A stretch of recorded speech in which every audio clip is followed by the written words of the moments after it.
Assalamualaikum warahmatullahi wabarakatuh. Hello everyone, welcome back to my YouTube channel. First, let me introduce myself. My name is Merta Adinda. You can call me Merta. I am management student at Teknokrat Indonesia University with ID study number 2541190. Okay, in this video, I will to explain about perhitungan harga pokok penjualan atau yang biasa kita sebut dengan HPP. Mungkin teman-teman di sini sudah tidak asing lagi kan dengan apa itu HPP? Nah, kali ini kita akan membahas tentang harga pokok penjualan.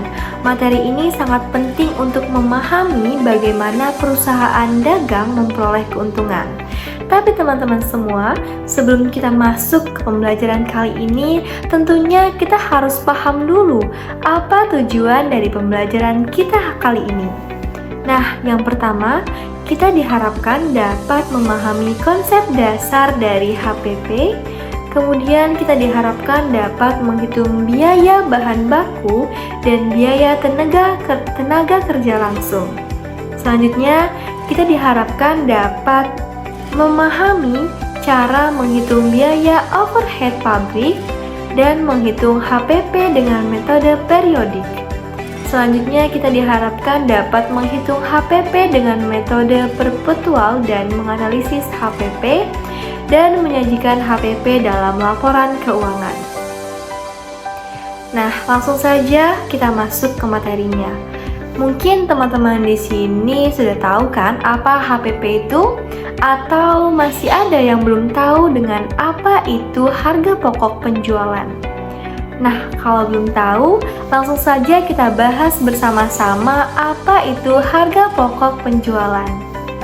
Jadi teman-teman semua, harga pokok penjualan atau yang biasa disebut dengan HPP adalah total biaya yang dikeluarkan perusahaan untuk memperoleh barang yang dijual. Jadi, HPP ini mencerminkan modal yang harus dikeluarkan untuk setiap barang yang berhasil dijual. Oke, pemanasan kita kasih dulu contoh sederhana. Misalnya seperti ini.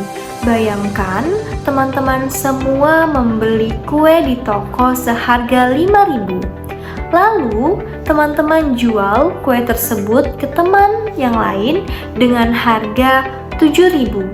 Nah, 5.000 ini adalah HPP teman-teman sekalian. Atau kita beri contoh yang lainnya.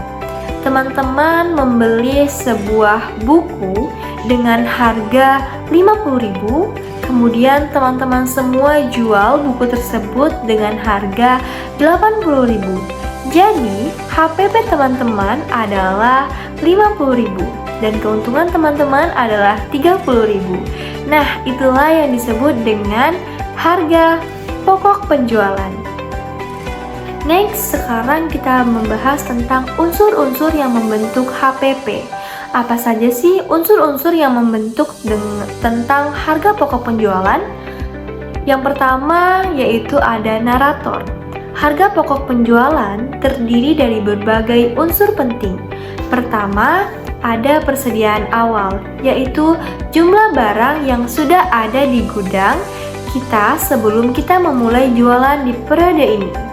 Lalu yang kedua ada pembelian, yaitu jumlah barang yang kita beli selama periode ini untuk dijual kembali. Dan ada biaya angkut, yaitu biaya pembelian, biaya yang kita keluarkan untuk membawa barang dari supplier ke gudang kita atau biasanya kita sebut dengan kurir ya teman-teman. Nah, selanjutnya itu ada retur. Pembelian adalah barang yang kita kembalikan ke supplier karena rusak atau tidak sesuai dengan pesanan kita. Terus ada potongan pembelian, yaitu diskon yang kita dapatkan dari supplier saat membeli barang. Biasanya seringkali ya kita mendapatkan diskon saat kita membeli banyak produk. Apalagi saat kita sudah menjadi sebagai langganan di suatu perusahaan, biasanya kita mendapat harga prioritas sebagai konsumen. Next dan yang terakhir ada persediaan akhir, yaitu jumlah barang yang masih tersisa di gudang kita di akhir periode. Selanjutnya, bagaimana sih cara menghitung harga pokok penjualan? Mungkin teman-teman banyak yang bertanya soal ini ya. Jadi kita bahas bersama-sama saja. Jadi cara menghitung harga pokok penjualan sebenarnya cukup sederhana teman-teman. Yaitu kita mulai dengan menghitung total barang yang tersedia untuk dijual. Total barang yang tersedia untuk dijual adalah persediaan awal ditambah pembelian bersih. Pembelian bersih adalah pembelian dikurang retur dan pokok pembelian, ditambah biaya angkut pembelian. Setelah kita tahu total barang yang tersedia untuk dijual, kita kurangkan dengan persediaan akhir. Hasilnya adalah harga pokok penjualan. Kita ulang lagi agar teman-teman semua jadi lebih paham dan lebih jelas seperti ini. Persediaan awal ditambah pembelian bersih. Kemudian pembelian bersih adalah pembelian dikurang retur dan potongan pembelian. Kemudian ditambah biaya angkut pembelian. Setelah kita tahu total dari semua itu, dari semua barang yang tersedia untuk dijual kembali, kita kurangkan dengan persediaan akhir. Nah, inilah saatnya kita akan menemukan hasil dari harga pokok penjualan. Seperti ini contohnya. Bayangkan kamu punya 10 kue. 10 kue ini adalah persediaan awal ya teman-teman. Lalu kamu beli lagi 20 kue. 20 kue ini adalah pembelian. Jadi total kue yang kamu punya adalah 30 karena persediaan awal ditambah dengan kue yang kamu beli, jadi hasilnya 30 kue. Kalau di akhir tersisa 5 kue, persediaan akhir berarti kamu berhasil menjual 25 kue.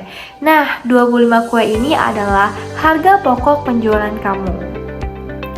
Terus next, mengapa harga pokok penjualan itu penting untuk perusahaan dagang? Mungkin teman-teman sering bertanya ya, karena saya sendiri pun kadang masih sering bertanya, mengapa sih sebenarnya harga pokok penjualan itu penting untuk perusahaan dagang? Jadi teman-teman, harga pokok penjualan sangat penting untuk perusahaan dagang karena beberapa alasan. Pertama, harga pokok penjualan digunakan untuk menghitung laba kotor. Laba kotor adalah selisih antara penjualan dan harga pokok penjualan. Laba kotor ini menunjukkan beberapa efisien perusahaan dalam mengelola biaya barang yang dijual. Yang kedua, harga pokok penjualan membantu perusahaan dalam menentukan harga jual yang tepat. Harga jual harus lebih tinggi dari harga pokok penjualan agar perusahaan bisa mendapatkan keuntungan. Dan yang ketiga, harga pokok penjualan membantu perusahaan dalam mengendalikan biaya operasional. Dengan mengetahui harga pokok penjualan, perusahaan bisa mencari cara untuk mengurangi biaya pembelian atau biaya produksi. Jadi, jika kita mengetahui harga pokok penjualan, kita dapat mengetahui atau kita dapat memprediksikan keuntungan yang akan kita peroleh atau kerugian yang akan datang. Coba kita perhatikan bersama-sama contoh sederhana dalam kegiatan sehari-hari. Jadi ada seorang pedagang membeli sayuran dari petani seharga 100.000. Kemudian dia menjual sayuran tersebut di pasar seharga 150.000. Dalam kasus ini, harga penjualan pokok pedagang adalah 100.000, yaitu harga sayur yang dia beli dari petani, laba kotornya ada 50.000, yaitu selisih antara harga jual dan harga pokok penjualan. Next, tips mengelola harga pokok penjualan dengan baik. Nah, mari kita simak bersama-sama karena ini sangat penting. Ada beberapa tips yang bisa kita lakukan untuk mengelola harga pokok penjualan dengan baik. Pertama, melakukan negosiasi dengan supplier untuk mendapatkan harga yang lebih murah. Kedua, kelola persediaan dengan baik agar tidak terjadi penumpukan barang atau kekurangan barang. Ketiga, memanfaatkan diskon atau potongan harga yang ditawarkan oleh supplier. Dan yang keempat, kurangi biaya angkut pembelian dengan mencari alternatif pengiriman yang lebih murah. Jadi teman-teman semua, dari apa yang sudah kita bahas dari awal sampai akhir, kesimpulannya adalah saya menyimpulkan bahwa harga pokok penjualan adalah biaya yang dikeluarkan untuk memperoleh barang yang dijual.